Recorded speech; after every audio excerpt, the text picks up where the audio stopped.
Salam peuple de Dieu, que le Seigneur vous bénisse encore en ce jour. Je rends grâce à Dieu encore pour la santé et le souffle de vie qu'il nous donne chaque jour de continuer dans son œuvre et dans sa mission. Aujourd'hui, je veux partager la parole de Dieu avec vous et cette parole de Dieu, c'est la nécessité de l'ordre divin. La nécessité de l'ordre divin, c'est-à-dire que Dieu donne une ordre ou bien Dieu donne un commandement que toute personne à qui ce commandement est donné est obligée de respecter. L'ordre de Dieu, c'est le commandement de Dieu. Quel commandement as-tu reçu de Dieu? Ou bien quelle parole as-tu reçu de Dieu individuellement? La parole de Dieu vient individuellement. La Bible dit que la parole de Dieu est venue à Moïse.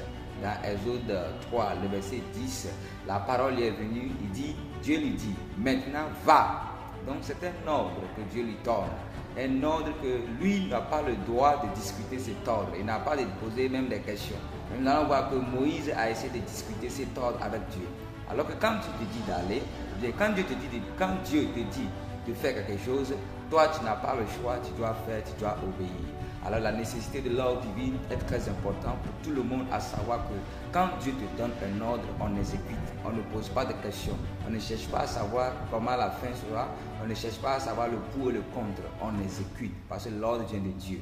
Il est le créateur des cieux et de la terre. Il sait comment achever tout ce qu'il te demande de faire. Il sait comment l'accomplir. Donc quand Dieu te dit va, toi tu te lèves, tu vas. Le reste appartient à Dieu. Alors je veux parler à quelqu'un ce matin. Il y a quelque chose que Dieu t'a dit que tu n'as pas encore commencé. Il y a une parole que tu as entendue de la part de Dieu et qui tourne dans ton cœur et que tu veux mais tu n'arrives pas. Je te dis que c'est cette parole que tu as entendue qui va t'amener dans la richesse, qui va t'amener dans ta terre de Canaan, qui va t'amener dans ta prospérité, qui va t'amener dans ta gloire. Alors si tu hésites, la gloire aussi va hésiter à venir vers toi. Lève-toi et va, comme Dieu a dit à Moïse. Va, ne t'arrête pas.